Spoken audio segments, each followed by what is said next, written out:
Kam jirtuu dhaggeeffattoota keenyaa kun simbirtuu miidiyaadha. Simbirtuu miidiyaa yeroo hundaa galgala sa'aatii kanatti oduu qabatee dhiyaata. Egaa oduu wajjiniin har'as Tafariidha. Amma oduun isinitti himaa. Oduu otoo isinitti hin himin dura ispoonsara keenyaan isinitti himaa. Ispoonsarri keenya African Light Book and Coffee Shopidha. African Light Book and Coffee Shop in Minnesota St. Paulitti argama. Hojiin keenya hojii kitaaba gurguruuti. Kitaaba bebbeekamaa jaalatamaa qabna. Kitaaba adda ta'e qabna. Kitaaba baay'ee jaalattanii fi itti gammaddan, itti bohaartan qabna. Kanaan egaa kitaaba garaagaraa qabna. Kitaaba bebbeekamaa qabna. Kanaaf kitaaba keenya bituu hin dagatina. Kitaabni keenya kitaaba addaati. Kitaaba baay'ee jaalatamaadha. Kitaaba addunyaarra jiran hundumaa hin qabna. Kanaaf kitaabota keenya kan barbaadan kan daa'immaniitii haga nama gurguddaa, kan bashannanaatii hanga kan barumsaa kitaaba gosa kamiiniyyuu hin qabna. Egaa kitaaba keessan hundumaa yoo barbaadanii otoo kitaaba hin ilaalinii hin ajajinaa isinin jenna. Kanumaan gara buna keenyatti deemna. Bunni keenya Odaa Kooffii jedhama. Odaa Kooffiin buna baay'ee jaalatamaa fi filatamaadha. Buna baay'ee itti gammaddanidha. Buna baay'ee itti namni baay'een itti gammadudha. Bunni keenya buna Jimmaa, buna Gujii, buna Harargee, buna Arsii akkasitti qabna. Bunni keenya buna Arsii dheedhii qabna ammatti. Buna immoo Harargee fi Gujii, Jimmaa, Akaamaas qabna, Daakamaas qabna. Akkasumas poodiitti kan qophaa'es qabna, instaantidhaanis qabna. Kanaaf buna kanniini haalan sirriitti qopheessinee jirra. Haalan sirriitti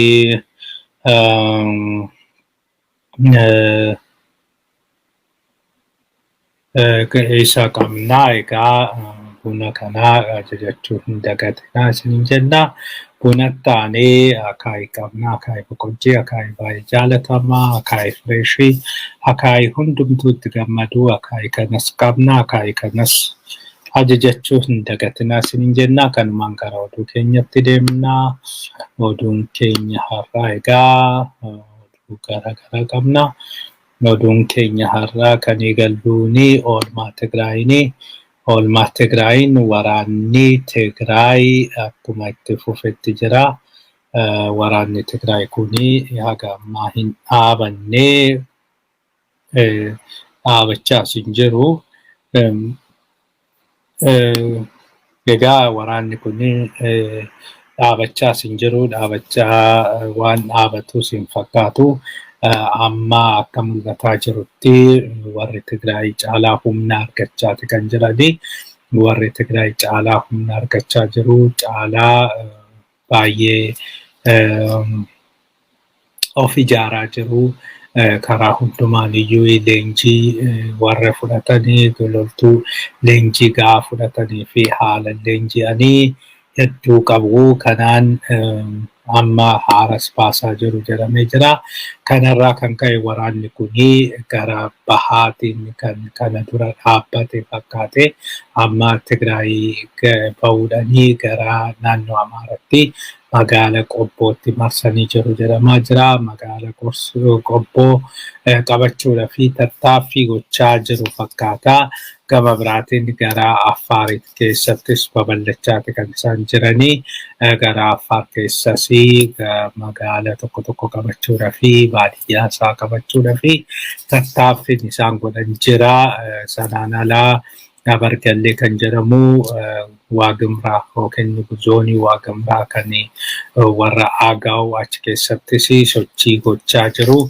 Sochii kanaanii aanaa sana aanaa Abargallee jedhamu deebisanii akka qabataniitu dhaga'ama. Sanaan ala gara dhiyaatti waraanni hamaan gaggeeffamaa jiru. Gara dhiyaatiin egaa maayis abrii galeessa akka qabatanii maayis abrii keessaa adda Ramaxii akka qabatanii dubbatamee jira.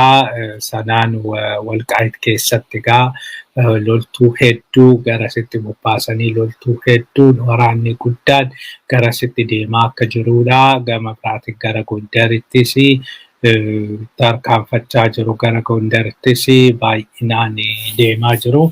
Gara Gondariin egaa amma akka mul'achaa jirutti gara Gondaritti Dabaarq mataa isaatiin waraanni jiraachuu akka hin oolledha kan dhaga'amaa jiru. Zaarimaa iddoo jedhamu akkasumas Coobar iddoo jedhamu waraanni bakka bal'inaan itti gaggeeffame kuni waraanni kuni tarii kan Abiyyii fi kan jaraa kan gargar godhu jarri ammallee gargaarsa dhoksaan yookiin lafa jalaanii iddoo baay'eedhaa argachuu hin oollee kanaafi ammallee humna gaariidhaan akka jiranii kan mul'isu kuni. Gama biraatiin gara loltuu biyyattii gaafa ilaallee jennu loltuun biyyattii tokko nyaata dhabee baay'ee akka rakkachaa jirudha. Rakkoonii galaa dhiyeessuu akkasumas waan barbaachisu dhiyeessuu akka baay'ee miidhee jirudha.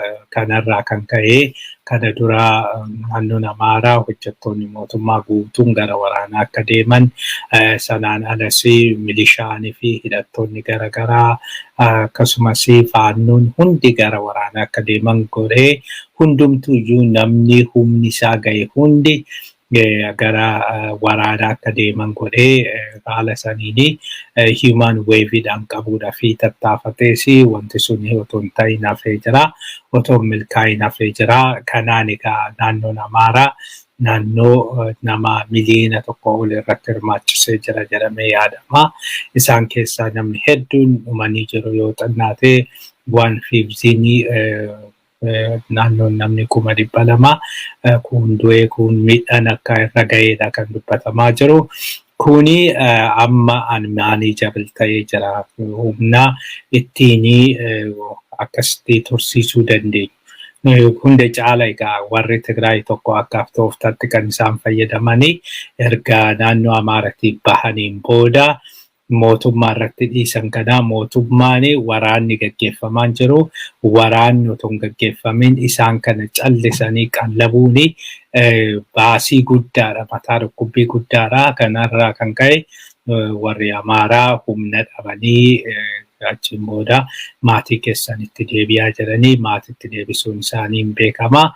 Kanarraa kan ka'e amma humni aga durii sana ittisuus waan dhabamaa jiru fakkaata. Kanaaf amma haaluma salphaa ta'een duubatti deebi'aa jiru. Iddoo baay'eettis booji'amaa jiru. Kanaaf amma tattaaffii guddaan gara dhiyaatiin godhamaa jiru kuni Walqaayit deebisanii qabachuu fi karaa bansiisuuf fakkaata. Gama biraatiin oolmaa Oromiyaatti deemnaa. Oolmaa Oromiyaatiin maatiin Jawaar hidhaadhaa ba'anii jiru. Maatiin Jawaar hidhaadhaa kan ba'anii har'aa egaa kan hidhamanis har'umaa of course ganama sa'aatii 12tti hidhamanii gara galgalaa kana sa'aatii dheeraadhaaf erga hidhamaniin booda akka ba'anii Dooktar Lillii Jamaal dubbattee jirti. Facebook ishee irrattis maxxansitee jirti. Maaliif akka hidhamanis hin dubbanne garuu aarii akka qabduudha. Bilbilee fi bilbila nuu kaasuu hin dandeenye. Gama biraatiin abukaatoo isaanis Tuulii dubbisuudhaa fi yaalii goonanii nuun milkoofne. Kanaaf sababni isaan hidhaniif haga ammaa hin beekamu. Haa ta'u malee wanticha sodaachisuudhaaf akka ta'e namoonni baay'een dubbachaa kan jiranii keessattuu warra hidhaa jiranii terrorize gochuudhaa fi yoo akkas gootanii maatii keessan isinii naannoo harka jiru akka barbaanne gochuu ni dandeenya. Ergaa jiru dabarsuuf akka barbaadani. Lammaffaa Oromoodhanis yookiin immoo warri Oromoon jaalanne ammallee kana gochuu ni dandeenya. Ammallee humna qabna. Ammallee waan barbaanne raawwanna jechuu akka ergaa akkasii dabarsuu akka danda'u kan dubbatanii. Sanaan ala namoonni 80,000 olii mana hidhaa Saudiitti rakkachaa akka jiran himamee jira. Kana egaa mootummaan mataa isaatiin amanee jira.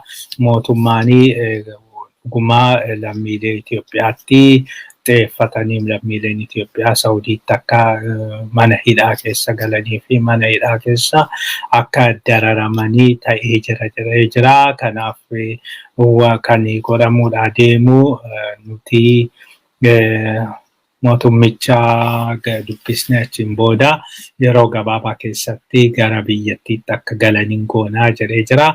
Diyaasporaadha jedhanii isaanii diyaasporaan isaanii ittiin sirban kuni uummanni kunis silaa akka diyaasporaatti silaa akka namaatti ilaalamuu qabu akka namaatti xiyyeeffannoo argachuu qabu akka namaatti mootummaan kan namoota kanaafis xiyyeeffannaa itti kenneeti kana gochuu qabu. Kuni egaa namoonni keessa beekan akka nutti himanitti waldiddaa mootummaa Saudiitii fi mootummaa Itoophiyaa jidduu jiru irraa kan ka'edha jedhama. Kana duras naannoo bara 2014 yeroo waraanni Yamanii ka'ee Yamaniin cinqamte jettu waraana galchaa waraana nu gargaaratoo waraana keessanii waraanni Itoophiyaa gara Yamaniitti akka galuu jettee Saudiin gaafattee jennaanii didanii nuti dhimma kana keessa hin galluu jedhanii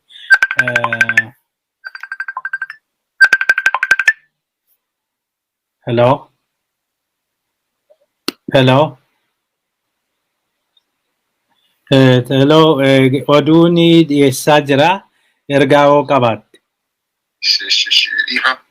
Wanti haaraan hoo jiraate?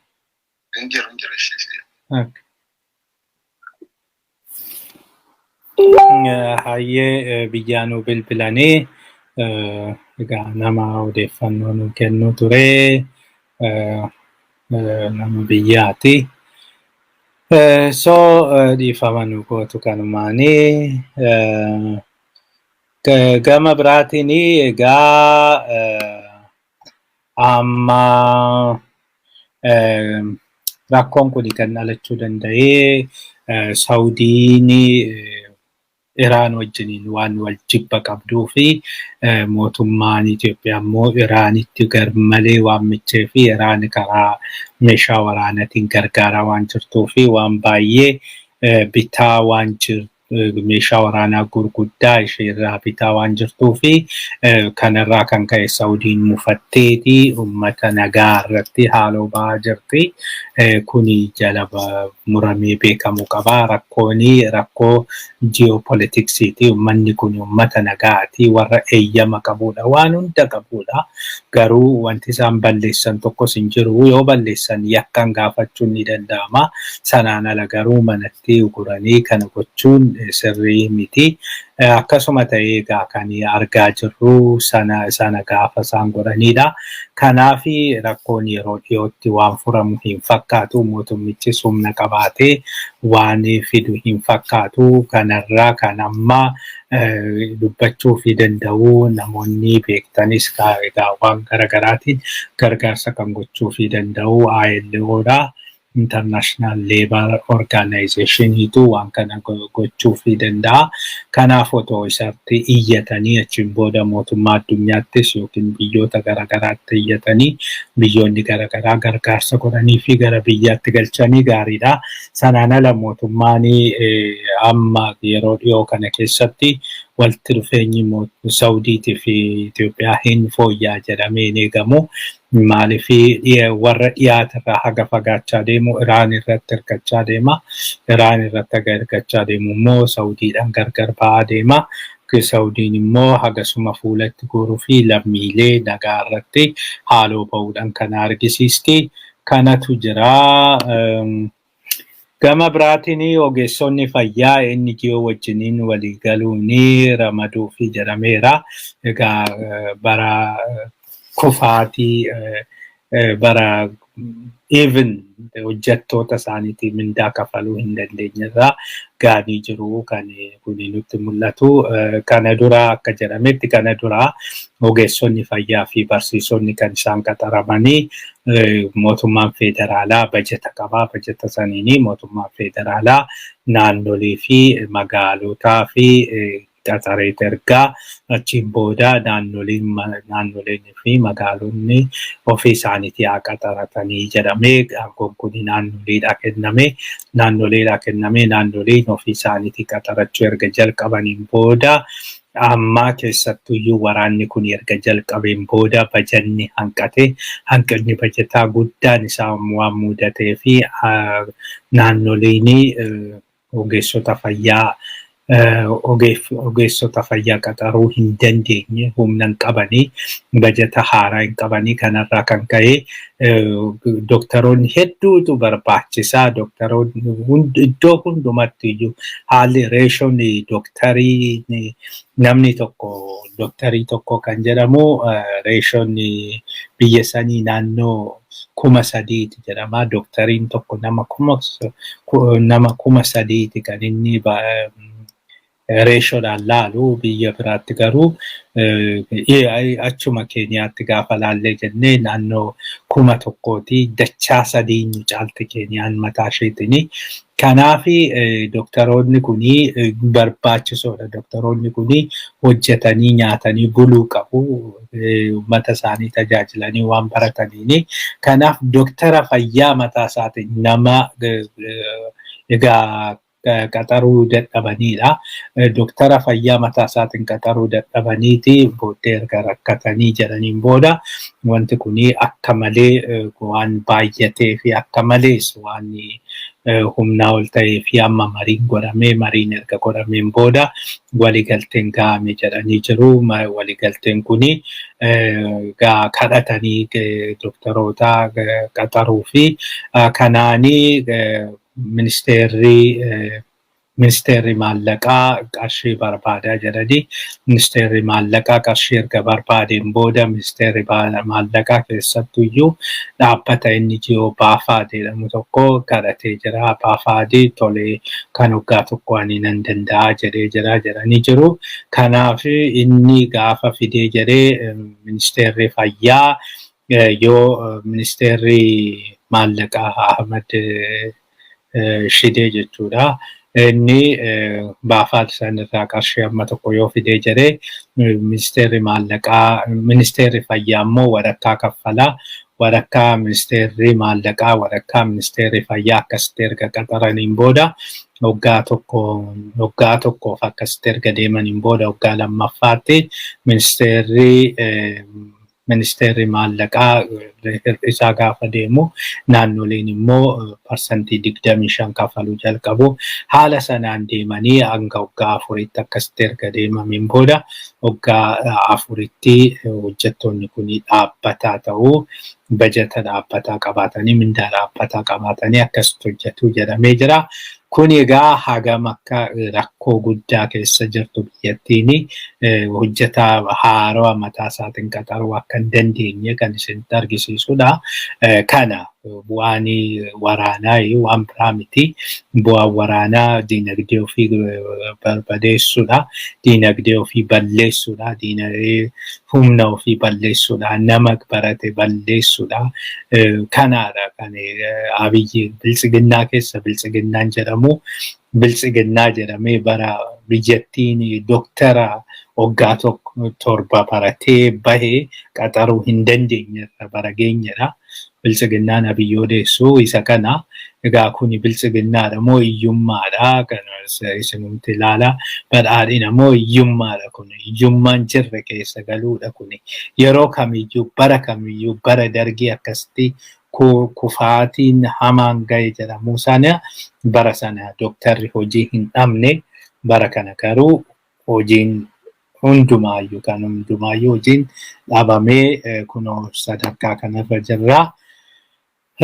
Gama biraatiin Abiyyi Koree hojii raawwachiiftuu PP walitti qabee jedhanii jiru. Abiyyi Koree hojii raawwachiiftuu PP erga walitti qabeen booda mari'achiisee jira. Marii kanarratti Abiyyi dhugaa jiru itti himee jira jedhanii dhugaa jiru egaa dhugaa awwaala dhoksanii du'a dhoksanii awwaala maal godhuu sanii diinagdeen akkatti kufee jira. Abiyyi akka jedhetti waraanni kuni hanga eegne olii kufaatii diinagdee fi kufaatii siyaasaa nutti fide jedhee jira.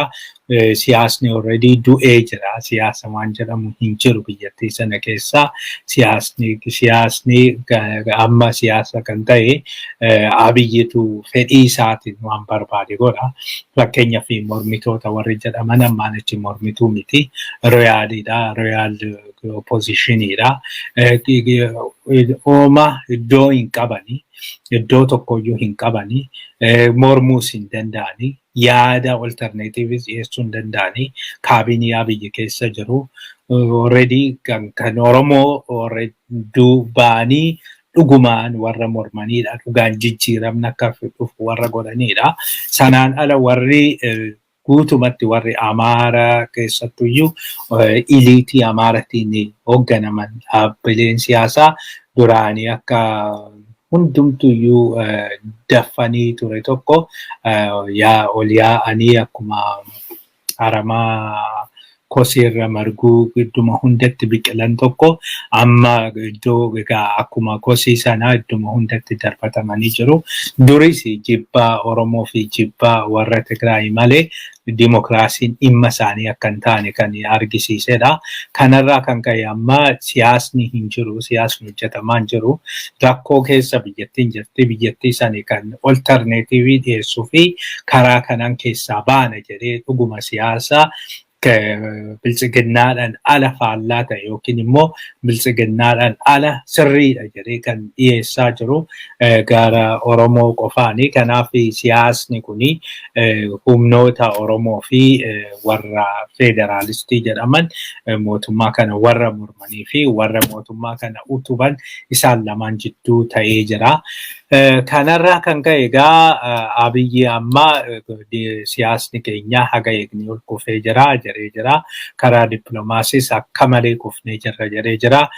Biyyattiin ammaan achi ministeera ajaa biyya alaa hin qabdi jechuun hin danda'amu. Ministeerri ajaa biyya alaa biyyattii noomooriidha, daayaspooraadha. Daayaspooraa nama ordinariidha. Nama ordinarii nama akkanumaanii aktivistoota noomoor jedhanii tiwiitarii manni hojii yookiin immoo embaasiin biyyattii yookiin immoo wanta biyya alaatii dhufu kana dhiibbas haa ta'u yookiin immoo waliigaltees yookiin mariin kan gaggeeffamu hin jiru. Diiliin biyyoota biraa wajjiniin gaggeeffamu hin jiru. Biyya dhihaa wajjiniin amma haala amma jiru kanaani even dippiloomaatonni warra hooggantoota biyya alaa kana yookiin warra aangoo qabanii fi karaa seeratiin karaa addunyaan bareen karaa dur deemamuun karaa sirrii ta'een dippiloomaasii sirrii ta'e gaggeessuun hin danda'amne. Kanarraa kan ka'e daayaspooraatti bu'anii daayaspooraadhaan nu iyyaa daayaspooraadhaanii foreign ministeriin keenya isinii biiroon keenya tiwiitariidha. Tiwiitariirratti noomoor jedhaatoo achiin booda yaada biyyoota dhiyaa kana jijjiirsisa jedhamee kanatu jira. Egaa kana kan biyyi kan itti jirtu dippiloomaasiin kan itti jiru. Sanaan ala diinagdeen akka malee kufee jira.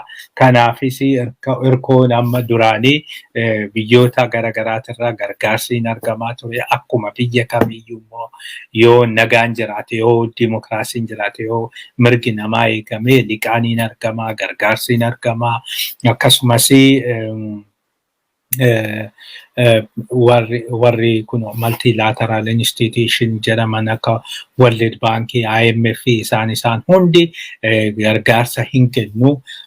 Rakkoon yoo mudate biyya tokko rakkoo sana keessaa baasuudhaaf kuni hundi amma hin jiru. Kuni hundi amma dhabamee kan amma jiru wanti amma ilaalaa jirru akka Abiyyi jedhutti Abiyyis kana hubachuun isaa waan guddaa tokkodha.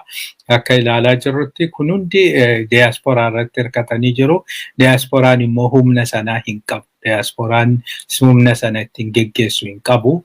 Humna hanga sanii diasporaan yoo guddate doolaara 100,000 yoo guddate doolaara miliyoona 1 ishiin suni bajeta biyyattii keessatti waan biyyattiin alaa galfattu san waan torban tokko hin taatu suni.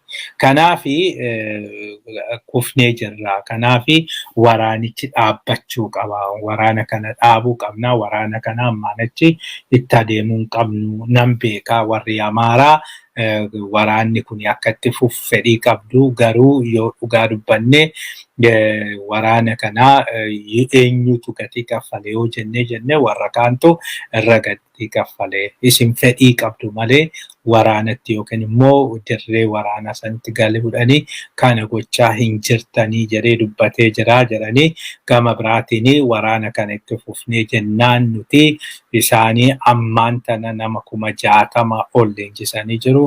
Sanaan alaa jeneraala 60 qabu. Koloneela 300 ol qabu.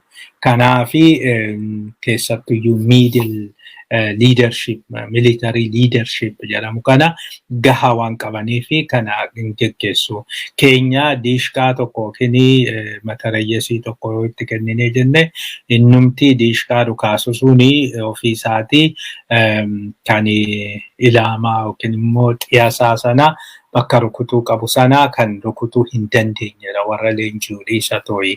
Kanaaf loltuun keenya ganaa leenji'ee loltuu proper loltuu biyyattii ta'uudhaa fi waggaa tokko isa fudhata. Loltuun nuti qabnu hundi tambeen ittiin harkaa dhumee jira. Saniin booda loltuu qabna jennee ittiin boonnu ittiin dhaadannu tokkoyyuu hin qabnu jedhee jira.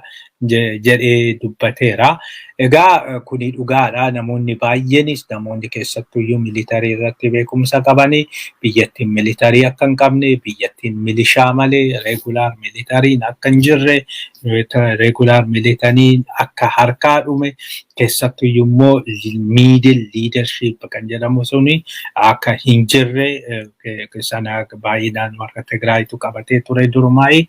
Kuni waan rakkoo uumu ta'ee argamee jira. Kanaafi ammatti akka dhagahamaa jirutti egaa rakkoon kuni rakkoo hundumaatii ta'aati kan jiru. Namoonni koronaadhaan qabamanii heddummaatanii namoonni koronaadhaan qabaman amma baay'ee heddummaataa jiru. Iddoo baay'eetti koronaan babal'achaa jira. Kanaaf uummanni keenya of eeggannoo gochuu qabdu. Keessattuyyuu maaskii otoo hin fayyadamin hin bayinaa. Yoo egaa biyya sana keessa maal akka ta'e odeeffannoo hin arganne namni baay'ee qabamaa jira jechuu malee yoo dandeessanii hanga danda'ametti vaaksiinii fudhadhaa, talaallii kana fudhadhaa. Talaallii yoo fudhattanii talaalliin kun hamma tokko isinirraa ittisuu danda'a. Keessattuyyuu Omicron jedhamu kana kan amma babal'achaa jiru fakkaata. Iddoo baay'eetti Finfinnee keessattis haa ta'u magaalota gurguddaa akka Adaamaa, Asallaa, Amboo, Naqamtee, Jimmaa kana baay'ee akka babal'achaa jirudha oduun nuti qabnu. Iddoo baay'eedhaa. Kanaaf uummata keenya of eegaa distaansii meetira 6 walirraa fagaachuu akkasumas maaskii godhachuu bakka namni walitti baay'atee jiru dhaquu dhiisuu kana yoo raawwattanii jettanii inni milkooftu jedhee yaada.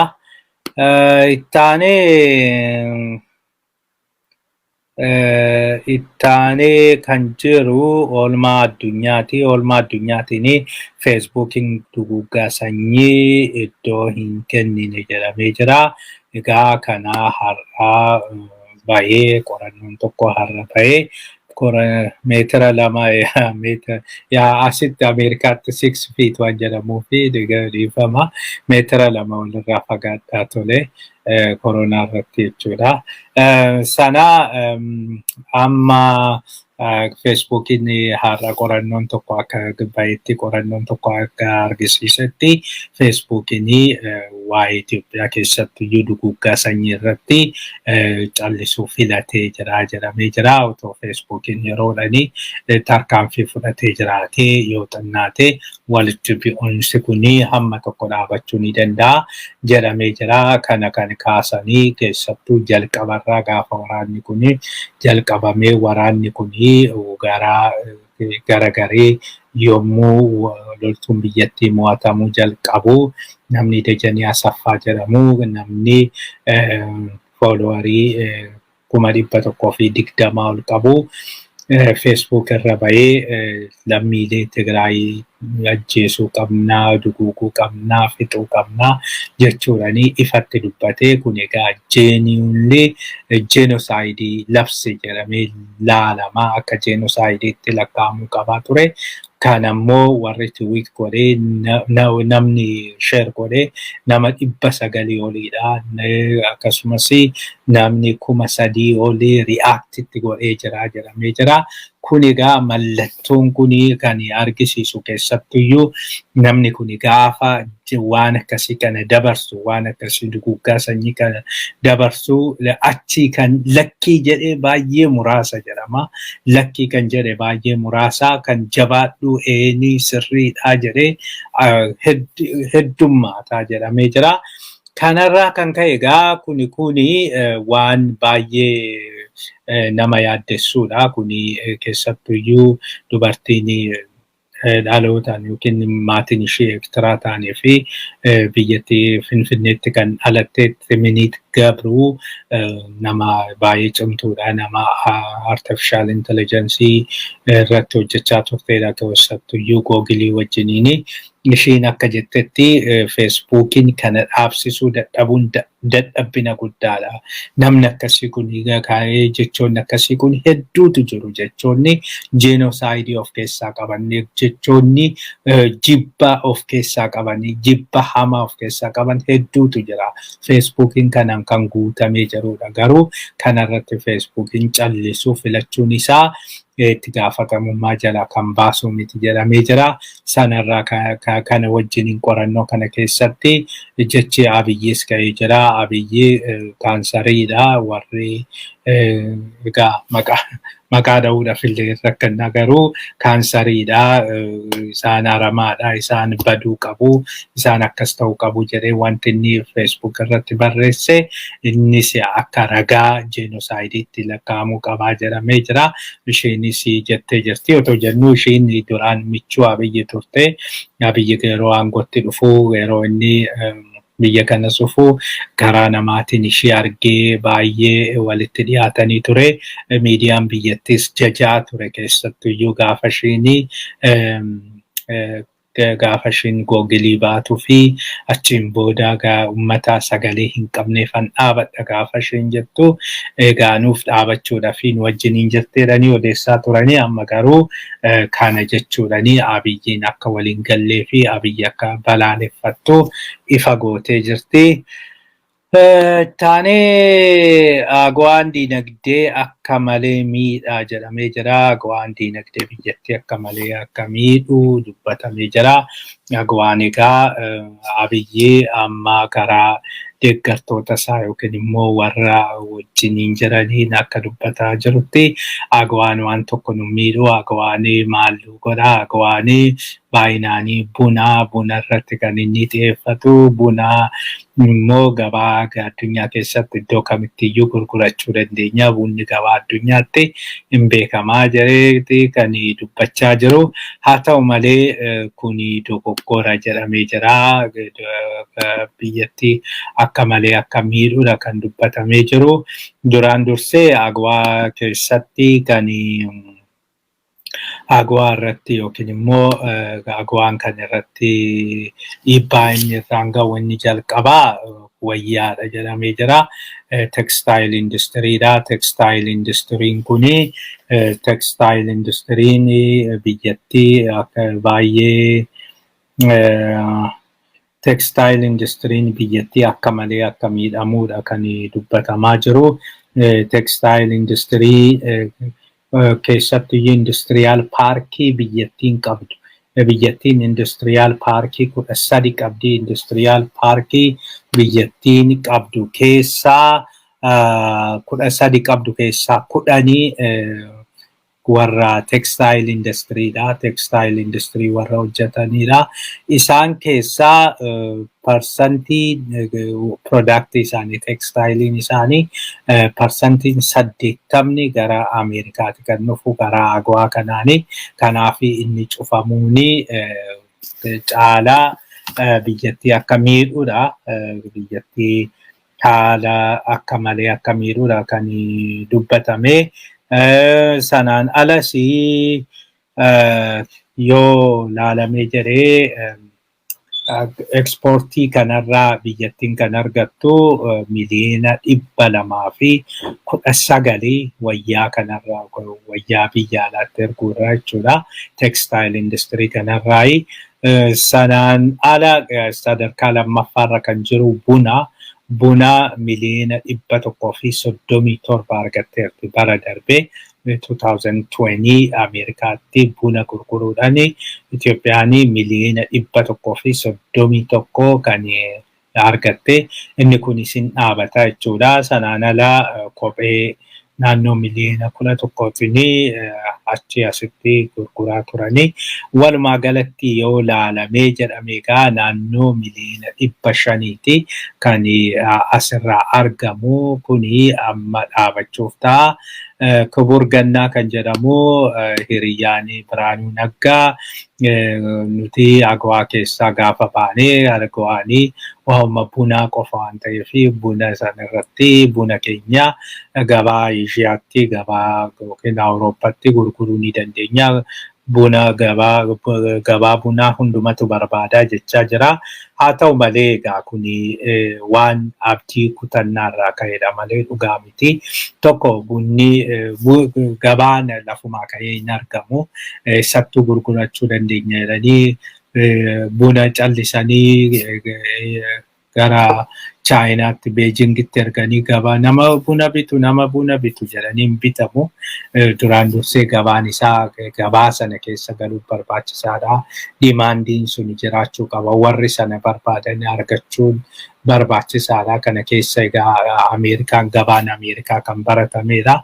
Keessattuu USAID'n baay'ee hojjechaa ture buna biyya sanaa Ameerikaa keessatti barsiisuudhaaf.